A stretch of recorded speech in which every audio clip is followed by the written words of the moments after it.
Two of my best friends were married and recently they've split up. It's caused a few issues. I was closer to one than the other, although I'm trying to stay neutral. My personality is the type who wants everything to be happy, everyone to be happy, everything to be good.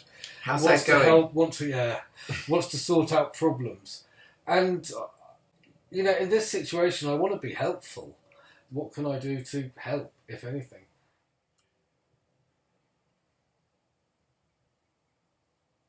The point is, in one's action, is where one is coming from. What's the energetic source?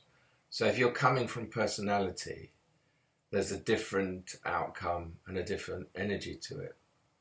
So what would we say would be the personality's involvement in this? You've already said it wants everyone to be happy, and Exactly. you could say that's that's from your heart, but it's obviously quite naive. What do you think your personality's activity is in this scenario then? Well, some of it is wanting to control. So what is it you would like to control? You'd like them to be happy, for example. Yeah. I mean, that would be, the personality's ultimate. Everything back as it was. Let's go back in time. Right. So everybody's not happy, and you can't do a thing about it. So what we're talking about is their unhappiness making you unhappy. So a relationship in which you need them to be happy so you can be happy, I would say is a good example of a personality involvement. Sure. So your happiness is dependent on theirs. You're screwed from the start with that, aren't you? You know that? Yes, Yeah. Definitely. So is there a setup, do you think, where your happiness is dependent on them? We've been friends for years. I'm godfather to their kid. So there's all of that. The kids' happiness is around there. I guess, the impact is if they're unhappy, they're calling me, they're complaining about each other, so that is the impact on my happiness. That Yes, there's a very practical side to it. Yeah. So once again, it's natural to want your loved ones to be happy. So of course, there's nothing wrong with that. That's your heart. So on that level, this is all fine. So then you get to the next level of seeing life as it is. They're not happy.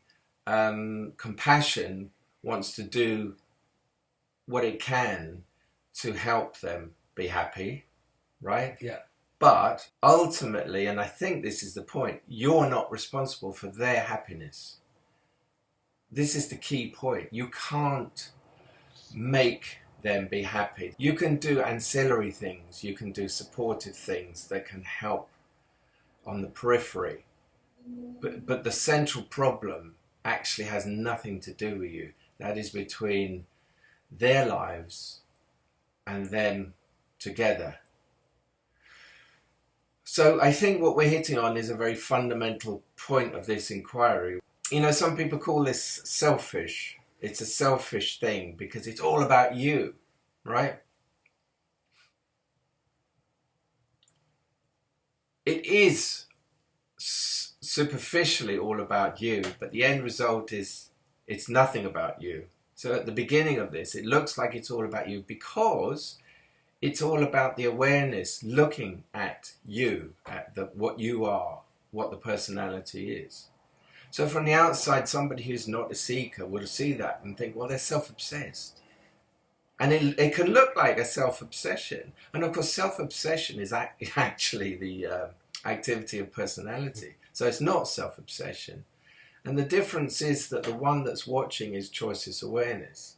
So the one that's watching is not the activity of personality, but that one that watches sees the whole show going on. And what that does is actually undermines that activity of personality and in the end will finish it.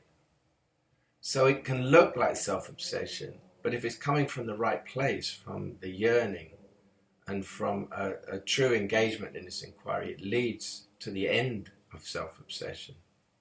So my point is that waking up only happens through your engagement with this inquiry. Nobody else can make that happen for you. It's like it's your responsibility. That phrase is, as soon as I say it, I realize is wrong. On one level it's correct, but on an absolute level you don't have any responsibility because you're not doing anything. But it appears in this life that you have your responsibility is to engage in this inquiry, to wake up. That's how it appears.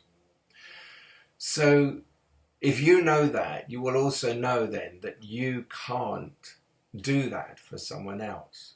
So here I am talking to you about these things and teaching you these principles and sharing the experience of this.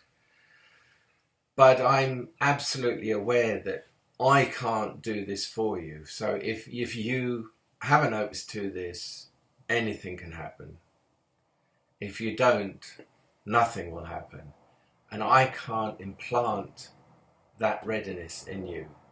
If it's there, I can perhaps stoke the fire and blow on the ember. So applying this to the scenario you've outlined, your approach to the problem that your friends are having, if you come from this place where you know you can't change them, that is their responsibility to do, then it means the way you help them will be coming from the right place. Now, we all know people who overhelp. They're over invested in other people, and that's like a doing. There's a tension in it. And in the end, it doesn't help. It actually is like an imposition. So there's a sacred principle in this, that you are responsible for your own life and your own finding of this.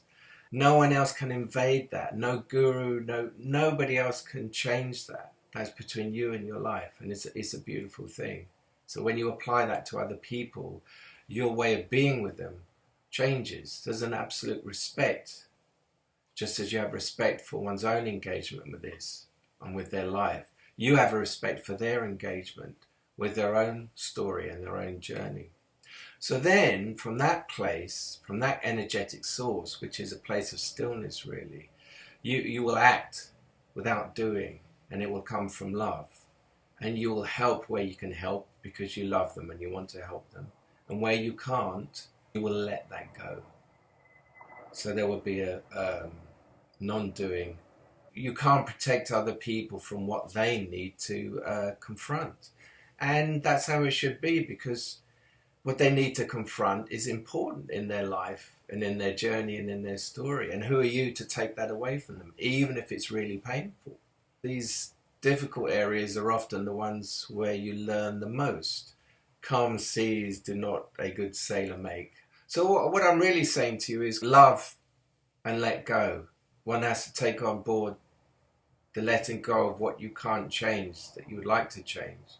So it's a surrender of doing, of an investment in needing things to be a certain way for you to be happy.